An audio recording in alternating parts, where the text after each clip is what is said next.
So you already have your pull-up and you're wondering about playing around with different variations. Let's go ahead and dive right into a ton of different variations for you to try.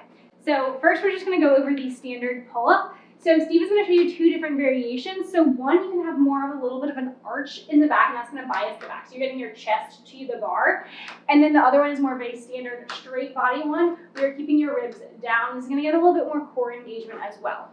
If you don't already have your pull-up, I'm going to go ahead and link my pull-up program below. This will help you get your first pull-up or help you build reps. So if you have under 5 reps, this program is great to build strength for that. Next one, I just go between the difference of a pull-up and a chin-up. So chin-up is going to be the palms facing towards your face. Pull-up is going to be the other way. Typically, I would say that most people, your palms in the pull-up are going to be a little bit wider than chin-up is pretty standard. So don't expect to be in the same exact position accordingly. If you are doing at the gym, sometimes the bar runs out of room and you might kind of feel like you got to do a pull-up here because you can't bring your hands in close enough to do a chin-up. And that's where, what we'll go into is like a neutral grip might even be appropriate if you're trying to get a little bit of a different bias. And then the chin-up is also going to bias your biceps a bit more than the pull-up as well. So do keep that in mind. A lot of people find chin-ups to be a little bit easier because of that biceps recruitment. But it does require a little bit more wrist mobility to get into the supinated position or the palm up position. So some people, with previous wrist issues might find it a little bit less comfortable to do it that way as well. So it does require a little bit more mobility, so to speak, but you do have a stronger muscle belly with your biceps helping you out. So that's why you might be able to do a little bit more weight that way. And then going into a wide grip pull-up, so you're just having your shoulders or your hands wider than shoulder width apart here. And this is going to bias your lats a little bit more, so it's going to be more similar to that lat pull down motion there. So wider grip is just going to bias your lats a little bit more than a standard pull-up, and it is going to be a bit harder to do as well, so do keep that in mind. Next, she's going to show what a typewriter pull-up is. So you're definitely going to need your arms a little bit wider for this one.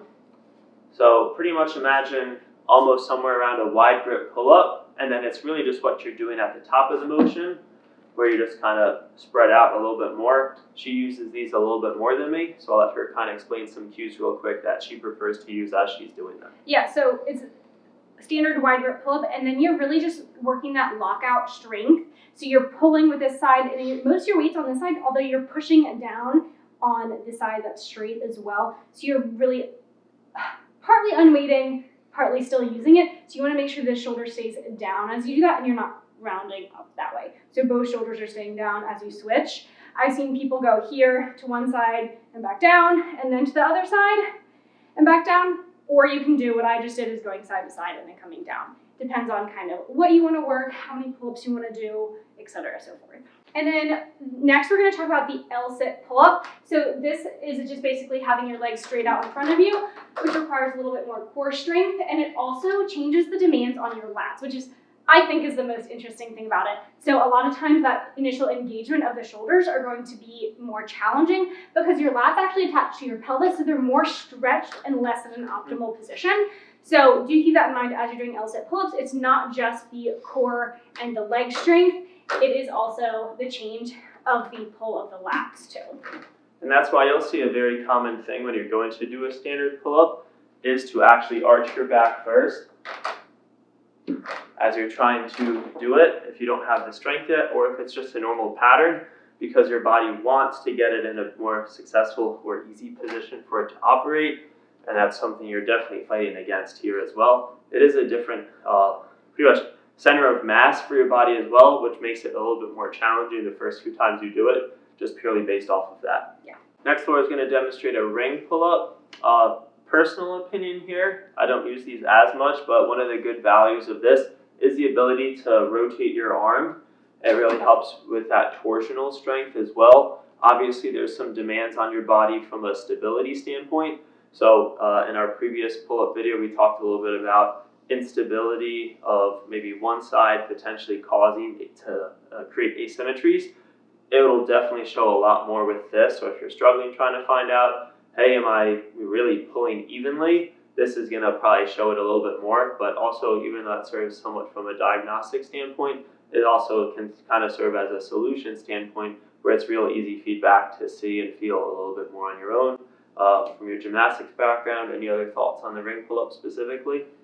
I mean, women don't really do rings, so I don't necessarily in my gymnastics days do a whole lot of stuff on the rings. But it does, if you're looking to get more into like the calisthenic strength and things like that, it does just get you more comfortable on the rings, which are used because it is a different learning curve from something stationary to something moving, so it just gets you a little bit more comfortable as well, is what I would say. All right, next we're gonna go over the weighted pull-up. So there are a ton of different ways that you can hold the weight. Basically, same thing as a pull-up, just the weight allows you to progressively overload this. So you can do this like Steve does, where you hold it between your thighs and do the pull-up. And then you can also hold it, how I normally do it is kind of between the knees. And so when I bend my knees, it kind of hooks in. Yep. And you can kind of crisscross your feet to make it a little bit more stable there. And then you can also, a lot of people will hook it with under your feet. Here, I just find that requires a lot more ankle, control, and it's harder for me to use appropriate weight because it would be my ankles that are the limiting factor. I've also done it as well with a band. So essentially you can take a plate. So you can take a plate and you can use it like a dip belt. Ideally you'd have a dip belt, but some people, I don't have a dip belt. So if you don't have that, then you can just loop it through, step through, and use it like a dip belt. Or I've also done it kind of more similar to a weighted vest, where you put it through, and you want to use a pretty strong band, and then you can wear it like a backpack there and do your pull-ups. Another pull-up variation that is probably a little bit more of a fun one as opposed to more pure bodybuilding would be an archer pull-up. So this one you are going to weight shift all the way to the side as you come on up, trying to keep the opposite elbow as straight as you can as you do it. So some similarities to a typewriter pull-up in terms of the top position, but not so much in terms of the way that you pull yourself up. Yeah, so it's really progressing towards those one-arm pull-ups essentially for this one. And then another progression towards a one-arm pull-up is a wrist grip pull-up. So essentially you're hanging on with one hand, using the grip strength of that one hand, and then you can pull up. So you're biasing the one side. Although you still can use your other arm to pull up, it's really working the grip strength of that single arm pull-up. Personal opinion, with the palm facing towards you, I feel like I don't swing as much as opposed to when my palm is this way or facing away from me. So anytime I'm doing this, it's always that way. And then same thing, palm facing towards me with this grip. If you go this way, it kind of puts the shoulder in a bad position. So that would be the route that I would go there. Yeah, for sure. Definitely here I spin a lot more versus palm towards me. I can kind of keep it a little bit. You're going to twist just a little bit, and that's perfectly fine. Mm-hmm. So progressing towards a one-arm pull-up, which to be very honest, neither of us can really do, but we'll check that out in a second, as neither of us have ever tried until today, and we will figure it out. Oh yeah, well, I haven't. He's speaking for himself. Anyways, so what you can do here, you have a really good platform to pull off of with this arm, and then this one is definitely not as helpful, so pulling up with the opposite arm on the band itself, depending on the strength of the band, I think it makes a pretty big difference. Yeah. But you can kind of challenge yourself that way. And the other option is putting your foot in the band as you're attempting this, as Laura will demonstrate real quick. The quantity of the band, or the resistance of the band, is really doubled because the quantity of resistance is actually helpful in this case. So by having it this way is where you have two loops, you're actually doubling the amount of assistance that you're getting. So even though this isn't a very heavy band, it might actually be providing more assistance this way than it is if you had a heavier band that doesn't actually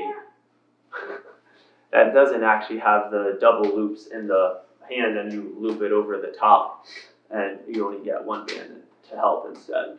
And then obviously we do have the one-arm pull-up that I just showed with band assistance, because neither one of us can do the one-arm pull-up quite yet. Eventually it'll happen though. But those are kind of a couple one-arm variations that you can try. Go ahead and let us know which one you're most excited about learning or trying. Yeah. I think Steve wants to try it. Parkour. Anyways, but I do also have a muscle-up program if you are interested in progressing towards a muscle-up program, or if you want to make sure your pull-up form is good, I'll go ahead and link that video here where we go over proper pull-up form.